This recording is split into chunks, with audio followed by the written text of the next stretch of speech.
Welcome to this lecture on oncology and therapy.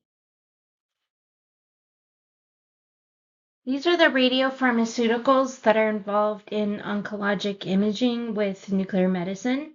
So in the left-hand column, you have a breakdown of the planar SPECT or SPECT-CT radiopharmaceuticals. Sulfur colloid and tilmanocept are used um, for lymphoscintigraphy and identifying the sentinel node. And those are used primarily in breast cancer, melanoma, sometimes in head and neck cancer, any kind of soft tissue cancer that is spread primarily through the lymph nodes. You could use lymphoscintigraphy for, but traditionally it's used for breast cancer and melanomas. Now, 99M tuxestomibi, that is used for breast cancer imaging. That is marketed as Mariluma when it's used for breast indications. And then gallium-67 citrate is an old school oncology imaging agent. It will go to a lot of different types of cancer. It's sensitive, but not specific. And then MAA is used for HAPS procedure. That's a theranostic with the Y90 Theraspheres. That's hepatoarterial pulmonary shunting, and that's what that HAP stands for. And then the I-121 and I-131 MIBG and the indium-111 pentetriotide are used for imaging neuroendocrine tumors. And those have mostly been replaced with PET, where PET is available. Gallium is mostly been replaced with FDG, where PET is available. And then Sestamibi is not used very often for breast imaging. A lot of times people still get mammograms because that is the gold standard for breast cancer detection. And so the Sestamibi or the breast scintillammography, that is mostly reserved for people who have a lot of scar tissue, known really dense or fibrous breasts, breast implants, or very large breasts. Any of those things would make it really hard to identify on a mammogram. So especially if the person is high risk, but difficult to identify on a mammogram, then the scintillammography with sestamibi is a really good option for them. Now, for the PET imaging agents for oncology, there's FDG. So for that one is used for a lot of different types of cancers. There's F18 sodium fluoride, which is the PET bone. There's F18 fluciclovine, which is used for prostate cancer. That's an amino acid analog that is not a PSMA agent. Keep that in mind. F18 fluorestradiol is used for breast cancer. Copper 64 dotatate, and then the gallium dotatate, DOTATOC, and there's also a DOTANOC. That one's not FDA approved here in the US, but those are all used for neuroendocrine tumors. The F18 piflifostat, and there's another one that's very similar. Those are, as well as the gallium-68 gozatides, those are the PSMA imaging agents. And then these are the therapeutic radiopharmaceuticals used in nuclear medicine. Of course, there's sodium iodine. That is the very first original theranostic agent that dates all the way back to before you were born, guaranteed. It dates back several decades. It's been widely used for kind of the gold standard for treating the thyroid.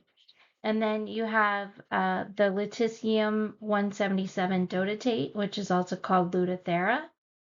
The lutetium-177 vipofatide tetrextin, that is Pluvicto, that's the PSMA agent.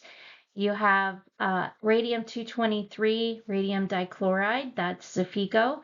Remember, Xofigo is the only one on that list that is an alpha emitter, so that one is special.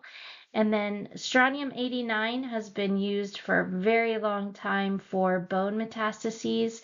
That is another one that is palliative. And then the Y90 microspheres, that's either Ceraspheres or Theraspheres, and that is used for treatment of hepatocellular carcinoma or liver metastases. Right, so this is a breakdown of the therapeutic agents. Of course, I-123 and I-131 are paired with I-131. So I-131 is unique because it can be used for imaging and therapy. Most of the ones on here cannot. So that is very unique to iodine, but that one is used for the thyroid. And of course, I talked about the dotatate, dotatoc, dotanox. Those ones are coupled with lutetium tagged to the same dotatate for Lutathera. You have the Plerify and the Illucix that are partnered with Pluvicto. Those are PSMA agents for prostate cancer. And then these are considered theranostics too, our bone scans tagged with our therapy. So a lot of times if they have the super scan or really advanced bone cancer that's seen on imaging, and considering their overall prognosis and their overall stage or progression of their cancer, they may qualify for the radium-223 Xofigo or the strontium-89, also called Metastron.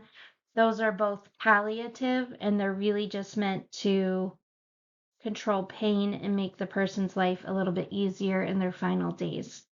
And then the HAPS procedure is the MAA that's coupled with the Y90 microspheres for liver cancer. These are some adjunctive medications that you'll need to know that go along with therapies or with oncology imaging and therapies.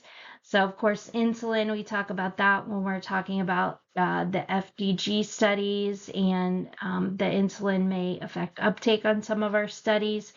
Contrast media, oral or IV. That's very common with PET imaging, and it will also interfere with some of our radiopharmaceuticals because it is attenuating. Leucol solution is used most often when you're administering iodine, but you don't actually want it to go to the thyroid. And so that one is used often with the I-123 and I-131 MIBG agents. Thyroid stimulating hormone is used, and also this recombinant human TSH that goes along with the thyroid imaging and therapies. Lidocaine is used in our sentinel nodes because those are injected into the skin. You also can use those sometimes with some of our other procedures where you're administering the therapy in a little bit more invasive a way, like HAPS procedure, or the Theraspheres. But most of the time when you say lidocaine, it's for those sentinel node injections just because they go right under the skin. And then amino acids are used for our lutetium-based therapies. Some of our other therapies use them too, but the reason we give amino acids, we give the lysine and arginine, and those are basically just done to protect the kidneys from the radiation damage and the harsh damage that therapy can do to them, just to help form a little extra protection. And then Zofran is done when the amino acids are used because they can make the person nauseous, and that keeps the person from vomiting. So that's an antiemetic. Couple of things I want to talk about before we talk about the therapies, or individual therapies, is just the overall process. Things I want you guys to remember that have to do with radiation safety and regulations. They are a little different when you're giving therapies. Remember, when you're imaging, what we give is mostly gamma rays, and it's low level, low energy. and doesn't cause a lot of biologic harm to patients or their families. But the therapies are meant to be therapeutic. They are meant to cause biologic damage. They are a different type of radiation, and they're much more harmful to not only the patient's tissue, because that's really what we want, but also harmful to people around them. And they can cause a lot more harm to nuclear medicine technologists who are handling them if you are not radiation safe. So the goal with all of our therapies is to cause radiation damage to the tissue that results in cell death. It's very targeted. You don't want to kill any tissue in the patient's body, just any and all tissue. It's a very targeted that you specifically want to cause radiation damage to the cancer cell that results in the death of the cancer cell. And so, because of that, we use alpha or beta because it's going to cause a lot more biologic damage to the tissue. One term that's really important for you guys to remember is the linear energy transfer. This is the amount of energy deposited in tissue as the radiation interacts with it. That's an important definition, and really it just is a measure of how much energy is deposited into that tissue that the radiation is interacting with or traveling through. So if you have gamma photons, or even X-rays, it's going to have a low linear energy transfer because it's not going to interact very much with the tissue as it passes through it. It's not going to impart a lot of energy on it. But when you have heavy particles like alpha or beta negative, those are much heavier. They're going to travel not as far and be kind of slower. And what they're doing is depositing a lot of energy in their path. They're going to interact pretty readily with everything in their path and deposit a lot of energy into them. And so they have a high linear energy transfer. Just think of it as the energy that's transferred to the tissue. And so particulate radiation is very high at that. Alpha is the highest because alpha is heaviest. It has the most ionization charge because it's got 2 protons and no electrons. So it has a higher magnetic field, carries a higher charge with it.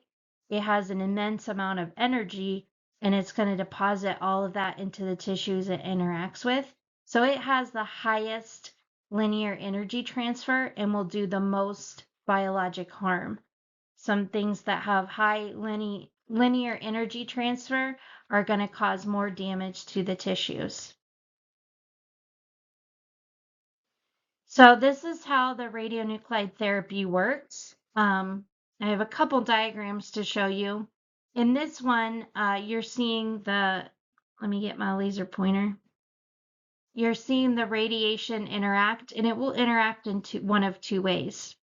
It can interact to cause an indirect action where it just is kind of causing ionizations within like the cytoplasm or the cellular contents, but it's not directly damaging the nucleus of the cell or the cell's DNA.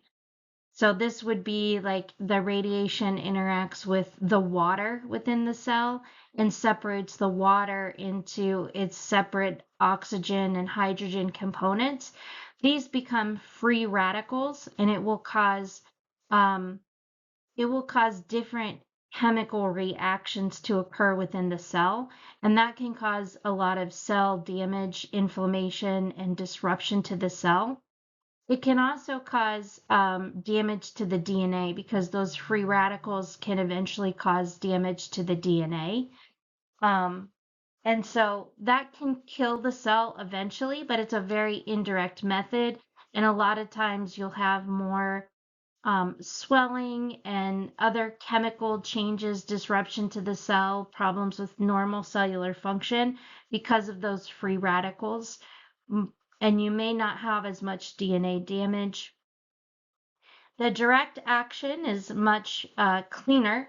With that, the radiation travels straight to the DNA and essentially just breaks apart the DNA. That effectively kills the cell.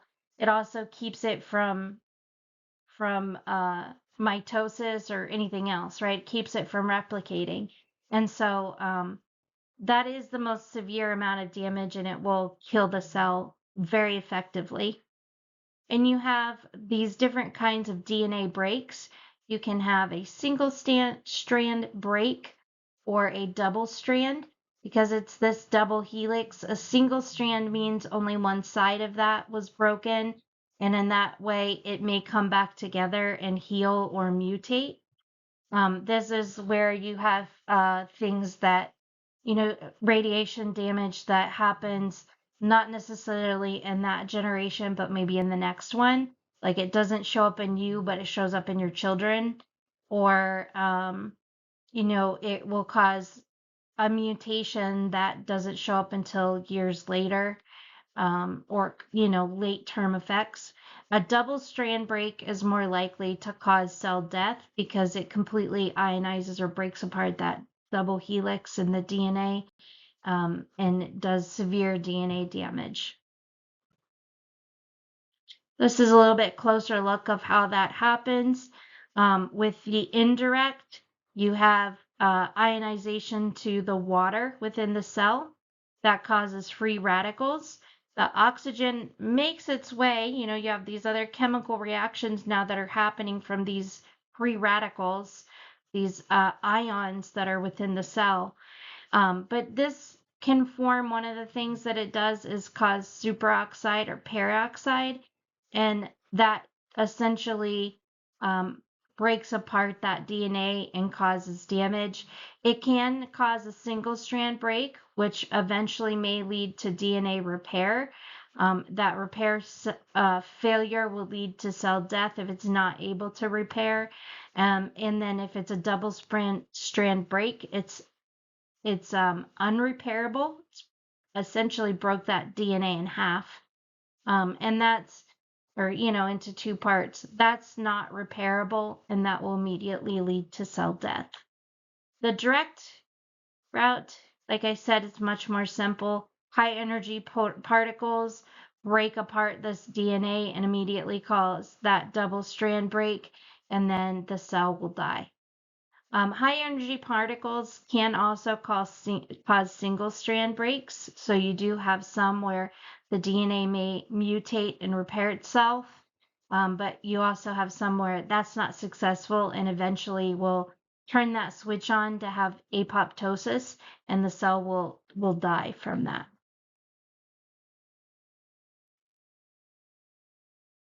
So our radionuclide therapies work by essentially penetrating this tumor and irradiating it, and then either with indirect or direct contact with the DNA, it will cause that cell death. Now, there's a couple factors in there that you want to look at, and a couple different ways that it can do that. So some of the ways are the radiation factors. It can cause a total death to the cell with the high dose of radiation. And then the quality of radiation also, whether it's alpha, beta, of course, gamma can still ionize, but it causes a much higher dose. So for nuclear medicine therapies, we use alpha or beta. So the quality matters, and so does the total dose. There is a whole host of things that go into that. It can cause changes within the microenvironment. This can disrupt the pH, the immune system, the oxygen supply, serum deprivation. So it can cause a few changes to the microenvironment that make it very terribly difficult for that cell to survive. Remember, cancer cells are tricky, and they're really smart, and they like to manipulate the area around them and use healthy cells, kind of trick healthy cells into supplying what they need, and they will steal from healthy cells. And a lot of times they will have a very complex microenvironment that will make it more amenable to them growing and living and replicating and supporting tumor growth. And so the radiation also will disrupt the microenvironment and make it more difficult for that cancer cell to survive. And then you also have some of the things within the cell that will influence that.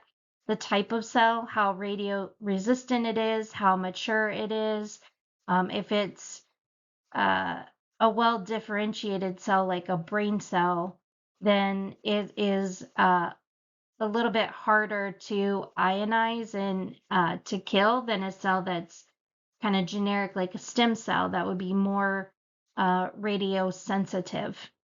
And then the phase of the cell, if it's actively undergoing mitosis, it's going to be more sensitive to radiation damage than if it is a mature, well-formed cell. And so there's a couple different things that come into play with that. You also have some injury to the tumor vasculature, and so that can disrupt the blood supply to the tumor itself. This can lead to a more hypoxic environment. Now, cells are meant to survive in a hypoxic environment, but if you completely choke off their blood supply, then that can lead to cell death. And it will even, especially as the cells are forming, like the younger cancer cells. That can also cause some reactions that trigger your immunity, and then your natural immunity can help fight the cancer. You also have heightened anti-tumor immune responses, so that's where your own immune system becomes more effective against the cancer cells. So essentially, even the ones that the therapy does not kill, it will make the environment very unfriendly to the cancer cell, and it will boost your own immunity, so your own immunity is more able and more likely to be able to fight it. So it's kind of like a double whammy. All right, so there's lots of considerations that go into the therapies. And there are a lot of therapies in clinical trials that are alpha, and there are also a lot that are beta. And so there are some that are targeted to treat the same cancer that are tagged to the same thing, but one of them is alpha and one of them is beta. And so there's a lot of debate on which one is better. Now, they each have their benefits and their shortcomings. So I'm going to break down a couple characteristics for you. For the beta negative, remember that can be stopped by plastic or acrylic sheeting. Fairly easy to shield, but you still have to shield with it. And you don't want to use lead because that will cause Bremster lung and characteristic x-rays. So you will actually increase your radiation exposure if you use lead to protect yourself. Instrument calibration can be done. It's a little bit more difficult. Most of them are not pure betas. They're beta with a gamma also attached to it. And you can use that gamma to calibrate the instrument. It makes it a little bit easier. Now, remember, beta negative has a lower linear energy transfer than alpha. This means there's a larger impact area. And then I want to talk about that for a second because that larger impact area can be good and it can be bad. When you have a larger impact area, it means you have about the same amount of impact but spread over a larger area. And so you're not going to have as powerful of an impact to those one or two cancer cells, but you're also going to cause some impact and have a therapy dose to the normal tissue that surrounds it. So a good thing about that is you can reach the edges of the tumor. Tumor edges are where tumors grow from. They'll grow from the outside. But you may get some normal tissue also. This will cause an overall lower dose to the tumor that's spread out over a wider area. So let's say you're trying to kill something And on one hand, you could shoot it with an arrow, and on the other hand, you can kind of slap it with something. I don't know, run it over with a truck or something like that. So, um, let's say they have the same impact, but the arrow is going to hit a much smaller area, whereas, running somebody over is going to affect the whole body, right? So it's not quite as extreme of that. It's a little bit violent of a example. But with alpha, you have a much, much smaller area, but it's very potent to that area that you're targeting. And so it does a really, really good job at getting just the cancer cells and not the normal tissue, but you're less likely to get the tumor edges. And that is an important thing with the therapy because, like I said, that is where the tumors grow from. They kind of grow from their outside, not from their middle. They're not expanding in the middle, they're expanding on the outside. They're like invasive in that way. And so you may be really good at killing the initial cancer cells in the center of the tumor, but not the edges. And so that makes it a little bit difficult. With alpha, um, this should say syringe shield is not needed. You still need a syringe. You just don't need the syringe shield because alpha can be stopped by paper. So it's definitely not penetrating through the plastic of your syringe. Um, and then you would need a special probe for doing surveys because the alpha emitters cannot get picked up by a survey meter. You could calibrate the instruments, and also a lot of times alpha decay is very sloppy because you'll have a lot of gamma and beta probably mixed in with it too on its way to regain a stable isotope or regain its stability. And so you may be able to use a low level gamma radiation or something to convert and measure with it, but it's suggested to have alpha probe. And then skin and tissue contamination are a really big deal if you're using alpha. Even though you don't have to use a syringe shield, you have to be super, super careful that you are not causing a spill or getting it on any of your clothes. So wear your lab coat, wear your gloves, because if that gets on your soft tissue on your skin, it will cause, like a radiation burn or an abrasion, or it's going to cause some damage to the skin because it's going to kill the tissue that it comes in contact with.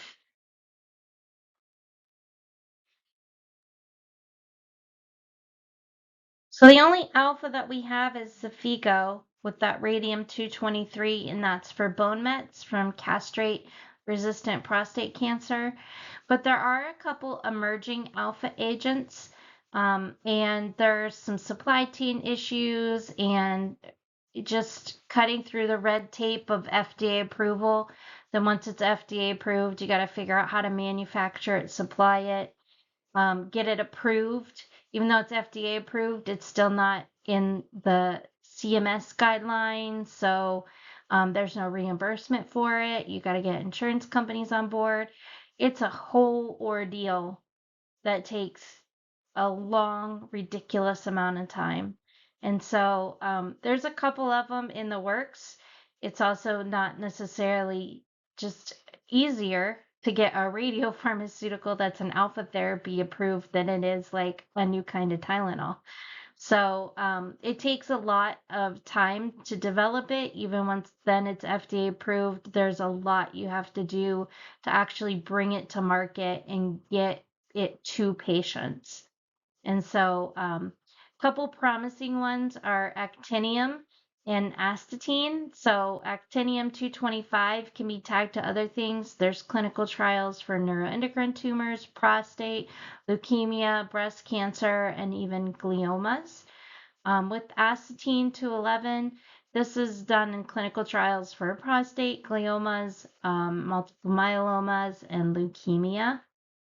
And then bismuth 213 is tagged to a few different things, and it's in clinical trials for quite a few different things as well. But remember, radium 223 is the only one on that list that's FDA approved. And then recall that beta minus decay. This is an example here.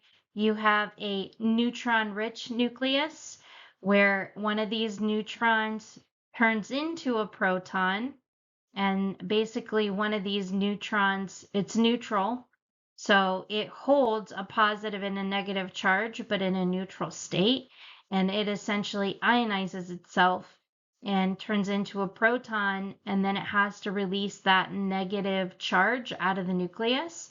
That's what that beta particle is. It's essentially just like an electron that's getting emitted from the nucleus. So the daughter is going to be more stable with the same amount of protons and neutrons. And then what gets released is that beta particle plus an antineutrino and an electron.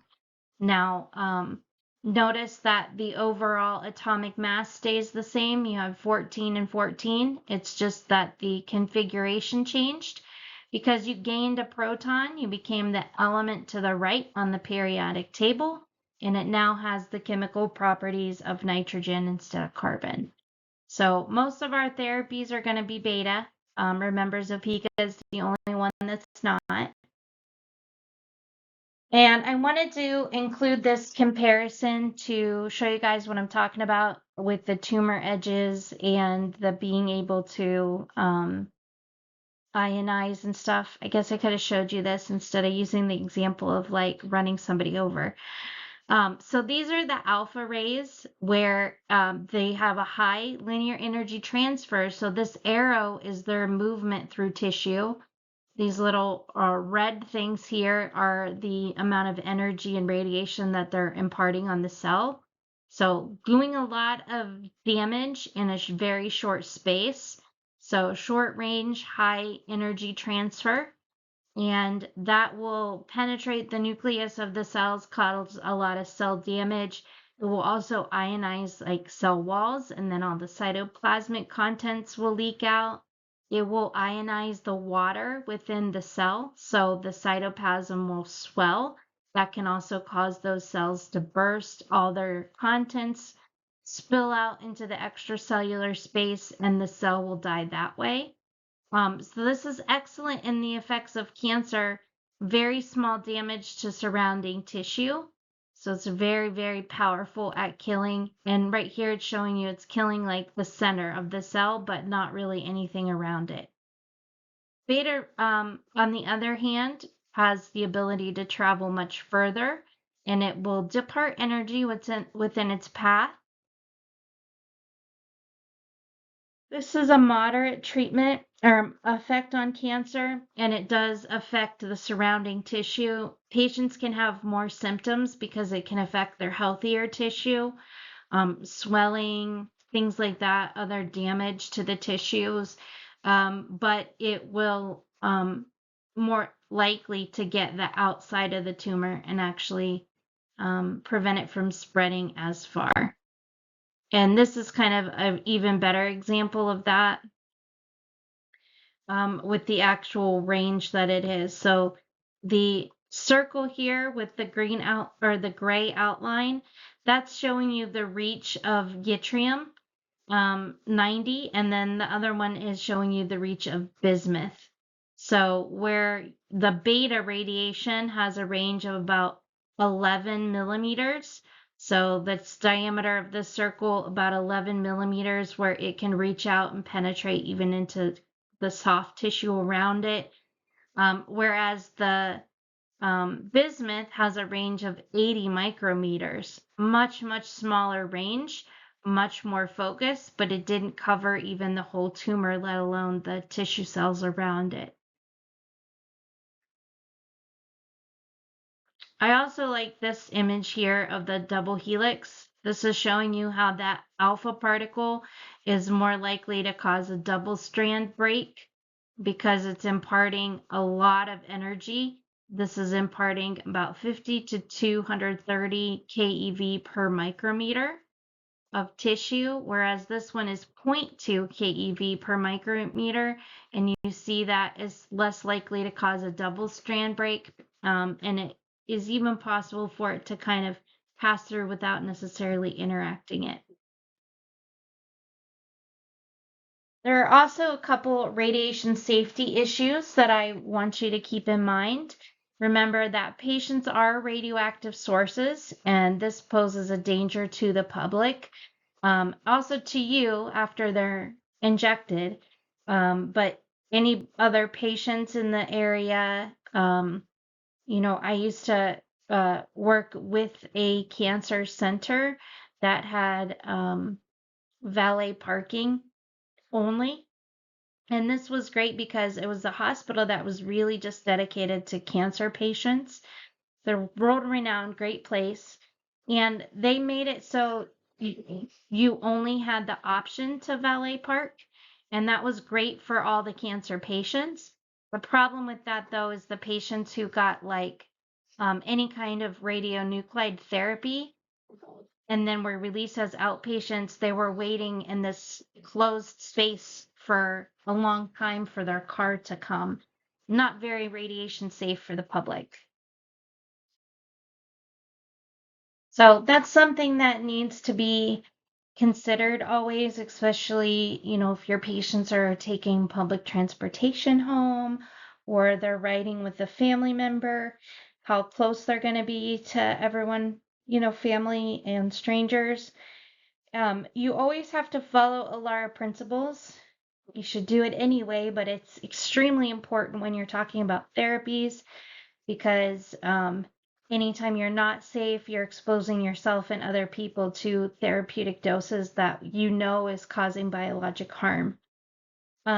Instructions for all therapy patients, just as a general rule, stay hydrated. It's very important that they drink a lot of fluids. That helps their body and their normal tissues recover. Also, just helps to flush things out. It also protects their kidneys from any radiation exposure, their kidneys and their bladder, by kind of keeping it flushed out and urinating often. Bathroom hygiene. We always tell the patients to flush several times, wash their hands really well, wash clothing and linens that may be contaminated with body fluids, and a lot of times that should be washed by itself, not with other family members' clothing. Use condoms. Some therapies advise avoiding intercourse altogether for a period of time. And then none of these therapies can be done with pregnancy. That's an absolute contradiction for all of them. Some of our imaging, you may still be able to do it if they're pregnant. You would just reduce the dose or be careful. Therapies are not like that. Absolutely do not do therapy on a pregnant person. You'll be delivering a therapeutic dose to the fetus as well. Informed consent is the case for all of our procedures, really, but therapy requires informed consent. And informed consent for radiation oncology procedures must be obtained by or under the supervision of a licensed physician. Other healthcare professionals may provide information and materials, and members of the treatment team may also serve to verify the patient understands the procedure. It is recommended that a witness be present at the time that it's signed. Treating physician must explain the diet, the preparatory procedure, treatment, potential side effects, therapeutic alternatives, radiation precautions, and the probability of unexpected outcomes to the patient or the patient's representative. And best practice is to have written materials containing the information that are provided to the patient, and the patient signs off on that. Remember, there are different types of therapy. So you can consider it curative or palliative. And those are not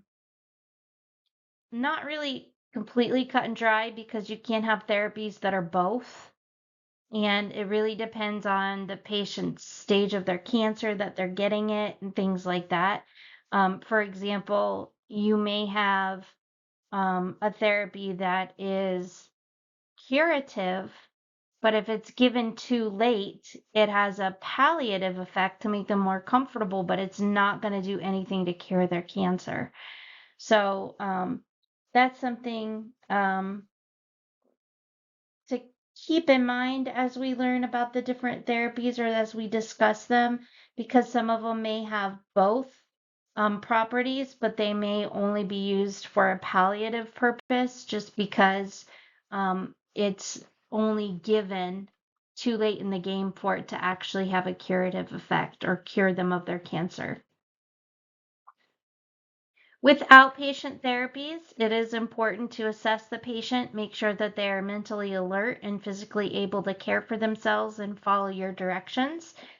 Able to travel from the hospital to home using private transportation. You want to minimize the dose to the public. And they're able to minimize contact with the public for the first 2 to 3 days after the treatment. And they're able to understand and follow written instructions to minimize the radiation exposure to others. If they are not willing or able to follow the instructions, then they should be done as an inpatient. If the exposure is likely to exceed 5 millisieverts, then the patient will be required to be admitted to the hospital, whether they can follow instructions or not. That's considered too high of a dose to release them into the public.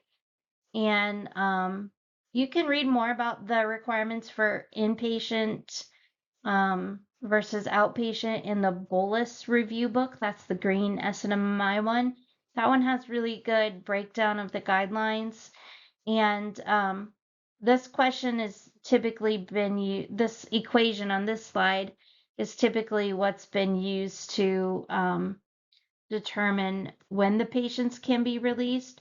There's also a mathematical formula because 1 millirem equals 1 MR.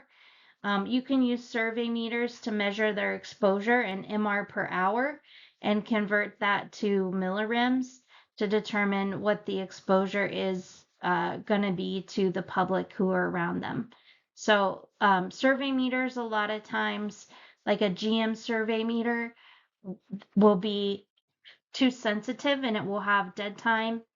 But the ionization survey meters, they're not as sensitive. They don't amplify the reading like a GM survey meter does. And so those are typically what's used to assay the patient to determine if they can be released to the public. And this is the formula for it. Total effective dose equivalent to any other individual who's exposed to the patient is likely to should not exceed more than 500 milligrams in any 1 year. And then remember the dose to the public is 100 milligrams. So those are the limits. And then you don't need to know this formula down here. This is showing you kind of how the equivalency is calculated. But up here, 1 MR equals 1 millirem. So basically what you need to do is measure them at 3 feet or 1 meter with the survey meter. And then that can easily be converted from MR per hour to millirems. And then that's used to millirems per hour. And then that's used to determine, they're how likely they are to exceed their annual limit or the recommended annual limit.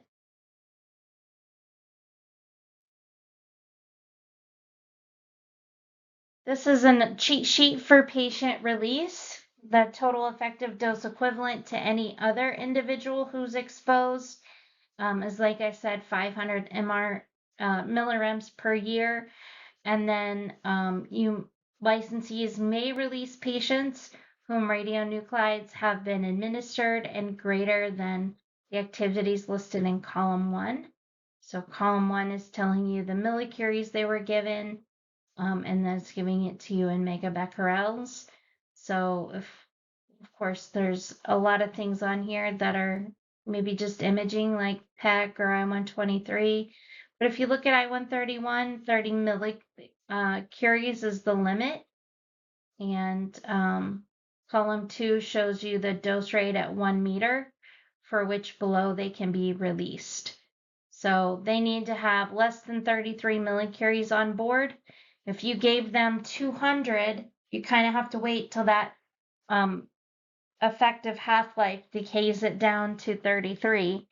And then also they cannot be emitting more than 7 MR per hour at 1 meter. They need to have a dedicated restroom and dedicated treatment room if you're doing therapies. 2 millirems in any 1 hour is the exposure limit for non-occupationally exposed individuals. So members of the public and, coworkers that are not typically occupationally exposed, like a transporter or, ER nurse. They're still workers, but they're not occupationally exposed individuals that would be exposed at any given time or regularly monitored. So they kind of fall into that same category. And then members of the public can get up to 100 millirems in a calendar year.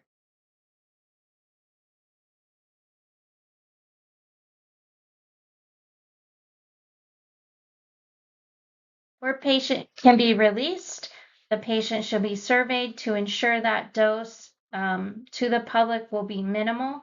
So that's where you would survey them with an ionization chamber or an ionization survey meter. You don't want to survey them with a GM survey meter because the count rate will be too high. And remember what happens, what we call burying the needle, where it maxes all the way to the top and it's paralyzable system, so it gets stuck there. And these are the typical discharge instructions. When pure beta is used, patients require minimal discharge instructions to minimize exposure to others because pure beta really isn't going to be emitted from the patient because it has such a short range. So you're still going to have other interactions. The patient's still going to be radioactive because they're going to be giving off some gamma and some of that stuff as it's interacting with their human tissue. But for the most part, that beta really isn't going to be able to penetrate through them.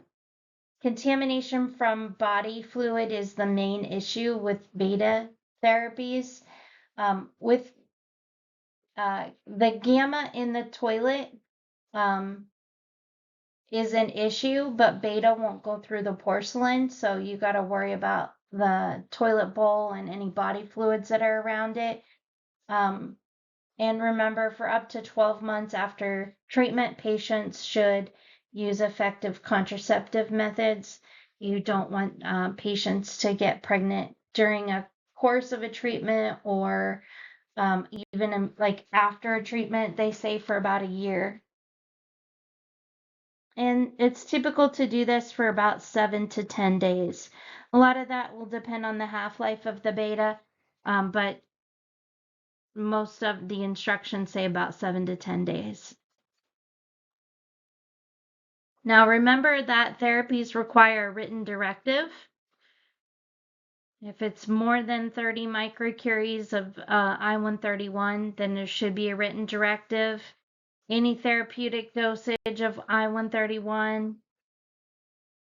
and then any therapeutic dosage of an unsealed byproduct material other than iodine, the written directive needs to include the radioactive drug, the dose, and the route of administration. Waste considerations are also important when you're doing therapies. So is cleaning a spill. So what I'm told is these microspheres, the Y90 microspheres, are like very, very light microscopic bouncy balls that kind of float in air. And so, if you think about having a yttrium 90 spill, just imagine what that would look like if you have millions of these weightless bouncy balls that are just kind of in the air. And so they get everywhere if they're spilled, from what I understand.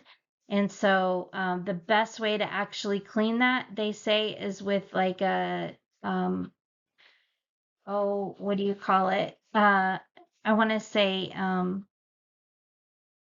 a vacuum cleaner, but it's a shot vac is the way that I have heard people clean those. And there's even like the little handheld vacuums that can be pretty effective at cleaning them as well. So Lutathera, remember the half-life of these. Lutathera, the half-life is 67 days. It's going to decay to metastable lutetium, which is a gamma emitter, and the half-life of that one is much longer. Xofigo is radium, half-life is 11 days. It decays to actinium and thorium. And then Theraspheres decay to europium and yttrium, but much more stable forms of them. And I think all of those are gamma emitters. I'm not completely sure off the top of my head. And the half-life for that one is 2.7 days.